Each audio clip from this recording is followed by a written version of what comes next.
Hello, my name is Stephen Green and this is Learning English with Stephen, a series of short videos that looks at different learning strategies about learning English. Today we're going to talk about vocabulary. More specifically, the question for today is, what is lexis? In my last video, we talked about how vocabulary is more important than grammar. Remember, we said that grammar is still important, but vocabulary is perhaps even more important. But thinking about vocabulary is probably not enough. When we think about vocabulary, we often assume we're talking about individual words. Cat, play, phone.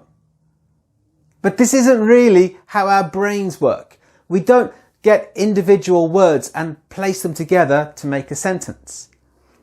Let me give you an example.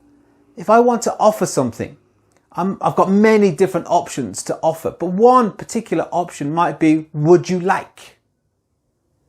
In my brain, I don't find the word would, and then the word you, and then the word like. Instead, in my brain, this comes as one whole piece, a chunk. Would you like? This is what I have in my brain. Would you like? Not would you like. So if we think about vocabulary, we might think would, and then you, and then like. But if we think about lexis, we think about would you like. And then as teachers, we need to teach these chunks of language. And as students, we need to learn chunks of language, not individual words, but chunks and phrases. So with that example of would you like, we could say, would you like a dance? So we have the phrase, would you like, and then a part that we can put something in, a dance. It might be, would you like to go to a restaurant? Would you like a cup of tea? And that last example, we've actually got two chunks. We've got would you like and a cup of tea. So you can see how these chunks become very important. Putting two chunks together is a lot more efficient and effective than thinking of would you like a cup of tea. This takes a lot of time and a lot of brain power and a lot of processing. Now, in the last episode, I mentioned that if you go on holiday to a place where you don't speak the language, you don't bring a grammar book with you. You bring a phrase book with you.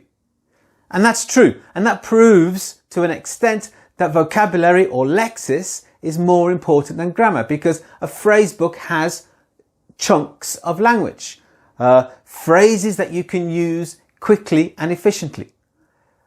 What I could have said to show that it's not just vocabulary but phrases is you don't take a dictionary with you. A dictionary is almost as bad as a grammar book. You can't go through all the pages looking for the individual words. And when we think about lexis instead of vocabulary, we're not only worrying about phrases, we can also start to think about collocation. Collocation is words that we often see together. Sometimes there's no reason. The language just likes these words together. For example, you have a bank account. Do you open a bank account? Commence a bank account, or do you create a bank account? Well, if you went into a bank and you used any of those three verbs with a bank account, you would probably be successful. You would probably be able to deposit your money into a bank.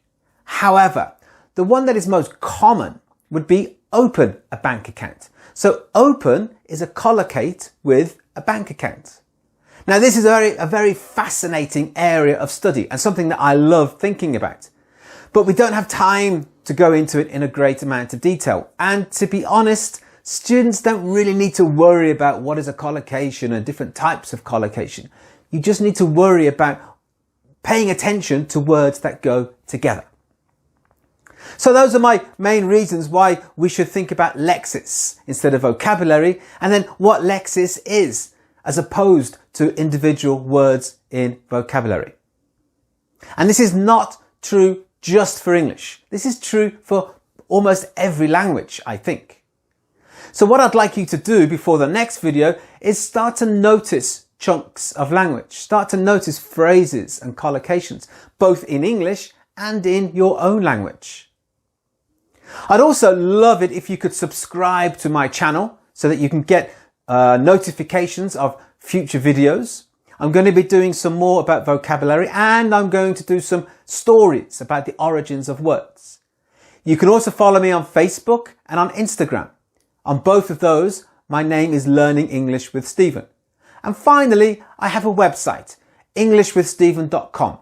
You can find lots of links there to other important information, as well as information about my podcast. On my podcast for students of English, it's great listening practice, and I talk about some similar subjects to what we do in these videos.